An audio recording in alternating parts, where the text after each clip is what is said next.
ہم نے پیغمبر کے بعد کسی کو پیر نہیں بنایا، حرمت کی وجہ، پیغمبر کی حرمت کی وجہ سے ہم نے کسی کو اپنا امام نہیں بنایا، پیغمبر کی حرمت کی وجہ سے پیغمبر کے قول کے مقابلے میں کسی کا قول نہیں لائے، پیغمبر کی حرمت کی وجہ سے ہم جان گئے مصطفیٰ کو، ہم پہچان گئے مصطفیٰ کو، آپ کی عزت کو، آپ کے وقار کو، آپ کی شان کو۔ وگرنہ جلوس ہم بھی نکال سکتے تھے، نہیں نکالا، کس لیے؟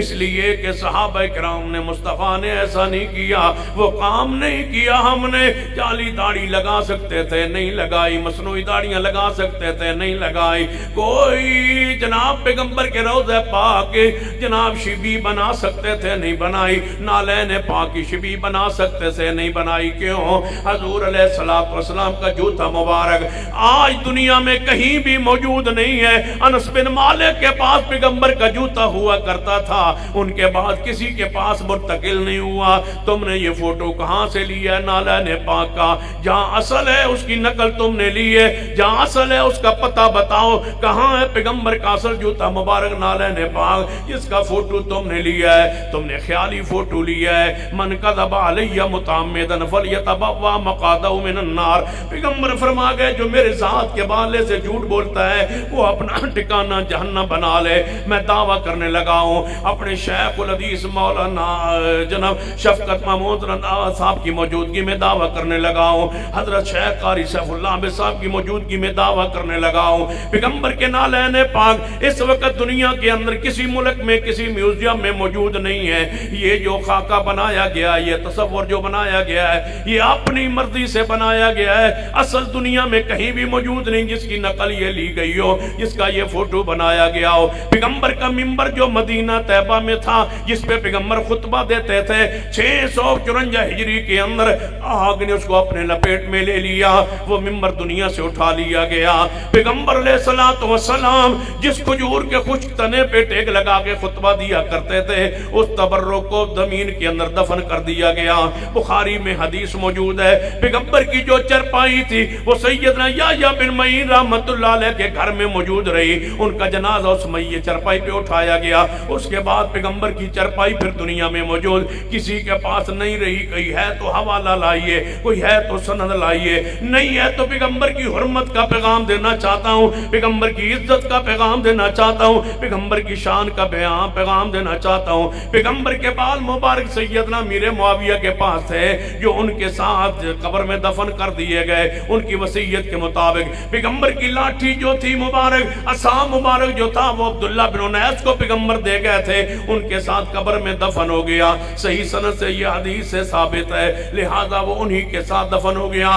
آج زمین میں عصا مبارک نہیں ہے۔ جبہ پاسیدہ ام سلمہ کے پاس تھا، اس کے پاس ان کے بعد کسی اور کے پاس منتقل نہیں ہوا۔ پیغمبر کے برتن، پیغمبر کا لباس، پیغمبر کے کپڑے مبارک جو دنیا میں آپ پہنتے تھے یا آپ جن برتنوں میں کھانا کھایا کرتے تھے، وہ ازواج مطہرات کے پاس رہے، 50-60 سال ازواج مطہرات کے پاس رہے، اس سے آگے کہیں بھی منتقل نہیں ہوئے۔ جو پیغمبر انگوٹھی پہنتے تھے وہ صدیق عمر عثمان کے پاس رہی، سیدنا عثمان سے وہ کنویں میں گر گئی، تلاش بسیار کے باوجود وہ مل نہ سکی۔ وہ درخت جس کا ذکر قرآن میں ہے، جس درخت کے نیچے رسول رحمت صلی اللہ علیہ وسلم نے صحابہ کرام سے بیعت لی، بخاری کے اندر دیگر کتب حدیث کے اندر موجود ہے۔ حضرت سعید بن مسیب رحمت اللہ علیہ فرماتے ہیں، میں نے اپنے ابا جی سے پوچھا ہے، ابا جی آپ تو پیغمبر علیہ السلام کے ہاتھ پر بیعت کرنے والوں میں تھے، اس درخت جس کے نیچے جس کا ذکر قرآن میں آیا ہے وہ درخت کہاں ہے؟ میں حدیبیہ میں اپنے باپ کے ساتھ گیا، انہوں نے کہا بیٹا ہمیں پہچان میں نہیں رہا وہ درخت کون سا ہے۔ سیدنا عبداللہ بن عمر فرماتے ہیں، ہم صلح حدیبیہ کے موقع پہ صلح کر کے واپس چلے گئے، معاہدہ تھا اگلے سالہ کی عمرہ کریں گے، اگلے سال ہم سارے صحابہ حدیبیہ میں آئے، اس درخت کو تلاش کرتے رہے، وہ درخت کہاں ہے؟ اللہ نے ہماری پہچان سے وہ درخت اٹھا لیا۔ کسی صحابی کو نہیں پتا چلا کہ یہ درخت کون سا ہے۔ کانت رحمت من اللہ، سیدنا عبداللہ بن عمر فرماتے ہیں یہ اللہ کی رحمت ہے کہ اللہ نے اس کی پہچان جو ہے ہم سے اٹھا لی کہ وہ درخت کون سا ہے۔ کوئی بندہ کہہ سکتا ہے کہ 1400-1500 صحابہ نے درخت ویکھیا ہوئے، پھر کیویں اچانک وہ دی پہچان ختم ہو سکتی ہے؟ یہ مسئلہ سمجھنا ہے تو دوسری حدیث پہ ذرا غور کرنا تاکہ بات سمجھتے اندر آسانی نہ لا جائے۔ پیغمبر نے لیلۃ القدر نو ویکھ لیا سی، لیلۃ القدر نو ویکھ کے باہر گئے سن، تشریف لے گئے بتانے کے لیے، صحابہ کو بتانے کے لیے۔ آگے دو بندے لڑ رہے تھے، جھگڑے سلو کرواتے فرماتے رہے. آپ نے فرمایا میرے صحابہ میں بتلانے آیا تھا کہ لیلۃ القدر کون سی رات ہے, لیکن اللہ نے اس کا علم میرے دل سے اٹھا لیا. جب پیغمبر کے دل سے لیلۃ القدر کے علم کو اٹھا لیا, وہ 21ویں ہے یا 23ویں ہے یا 25ویں 27ویں یا 29ویں ہے, تو صحابہ کرام کے دل و دماغ سے اس درخت کی پہچان کو ختم کر لیا جس درخت کا ذکر قرآن میں ہے, آثار دنیا میں موجود نہیں ہے, تبرکات اس وقت پیغمبر کے دنیا میں موجود نہیں ہے.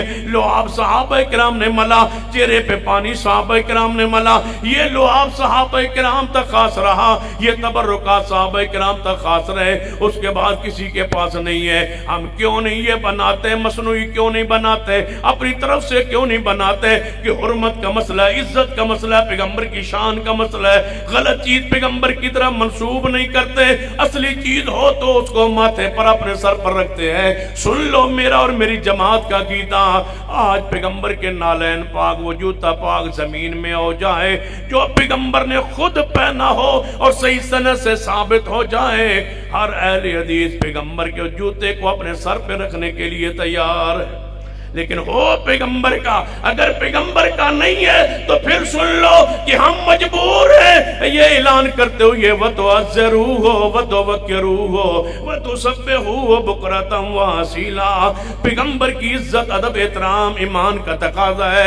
انشاءاللہ اسی پہ جیئیں گے, اسی پہ مریں گے, اور یہ نعرہ لگاتے رہیں گے کہ حرمت صحابہ کا قانون انشاءاللہ بنوا کے چھوڑیں گے اور قوم کو جگا کے چھوڑیں گے اور اعلان لگا کے چھوڑیں گے کہ جب جناب گستاخ رسول کی صرف ایک صدا, ذرا پیار نال گستاخ رسول دی صرف ایک صدا, گستاخ رسول دی صرف ایک صدا, آخری واری زور نال گستاخ رسول دی صرف ایک صدا.